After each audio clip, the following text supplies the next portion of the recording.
How do you find customer experience and what would you say has been driving its evolution? Where do you see customer experience going in the next 5 years? So, customer experience is about the overall experience consumers are having, and there's really a couple different ways to look at it. One is at an individual experience or transaction. So, whether it's walking into a store, going online, being on a mobile device, calling a call center, all of those consumer experiences together are going to roll and define customer satisfaction. So, the way we think about it is each experience rolls into and makes up that expectation that consumers have. The simple definition for customer satisfaction is a combination of the experiences that people have and the expectations they have. When we think about where customer experience is going in the next 5 years, I think we're really at a tipping point from single channel customer experience analytics and single channel customer experience evolution to multiple channels or omni-channels as some people are calling it. Consumers don't think in terms of mobile versus web versus store versus contact center versus broadcast. Consumers think in terms of a brand. Companies are still, for the most part, thinking in terms of a single channel. And now the challenge for those companies is to move past thinking about it as a single channel and thinking about it as an omni-channel experience. And that's really what we would call the next generation of customer experience. And our focus being on the analytics side of that is going to be the big challenge for consumers and companies to really get their arms around that omni-channel experience. Great.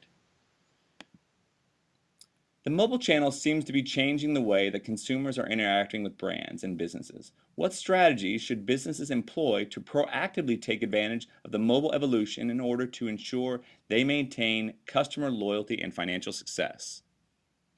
Yeah, the mobile channel is making a big difference in how consumers are interacting. Not just another channel, it's more than that. It's not just another alternative to the web and the call center and broadcast and stores and print and so on. It's a channel that's used in a couple of different ways, and that's the complexity. It's used as a channel, like we're used to channels being used, but it's also used as what we call a companion channel in addition to another source, whether you're sitting in front of your TV with your tablet on your lap, whether you're reading a newspaper with your phone next to you, or whether you're walking through a store with your smartphone out, possibly on either that retailer's app or a competitor's app. And that has really changed the dynamic of how organizations need to look at the use of mobile. Companies need to be proactive in a couple of ways. Obviously, they need to build and deploy mobile sites and mobile apps that are going to be great experience for their consumers. But we can't manage what we don't measure. So the first thing we need to do is after we deploy those apps and mobile sites is we need to think about how we're going to measure that customer experience. Measuring that mobile customer experience, which in many cases is more complex than we're used to measuring normal experiences because not only is it being used as a channel, but also as a companion channel. And that's what really presents the difficulties for companies. And they really need to step up and embrace it because the activity on mobile is increasing at a very, very fast rate. Interesting. Thank you. All right. It seems that the greatest challenge with today's multi-channel, multi-device environment is that consumers hold all the power. How can organizations best address customer experience across all channels? Great question.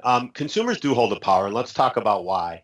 For a couple of reasons. It all boils down to the switching costs for consumers have gotten near zero in most cases. And what I mean by that is consumers are smarter than they've ever been before. They have more knowledge. If you walk into a retailer, it used to be that the associate knew more about the products than you did. Now you're at par or maybe even more knowledgeable because you got access to competitive pricing, you got access to competitive products, you have access as a consumer to other generated reviews by consumers. So the consumer has more power because of the knowledge. They have more power because they hear what other people say, the power of social media. And there are a lot more choices for consumers today. No longer are we bound by location, location, location.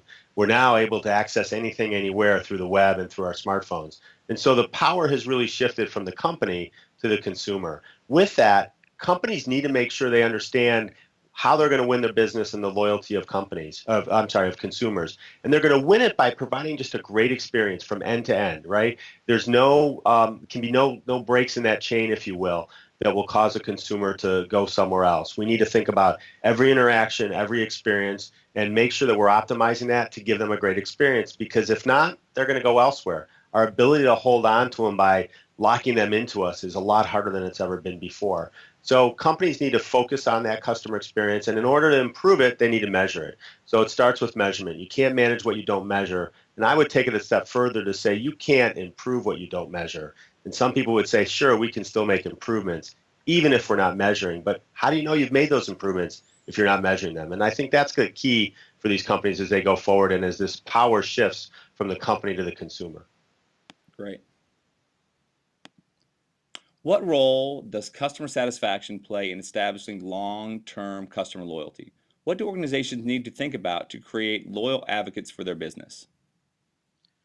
When we think of loyalty, we think of four types of loyalty. One is bot loyalty, and not a bad thing, but it's the rewards programs, the club memberships, things like that.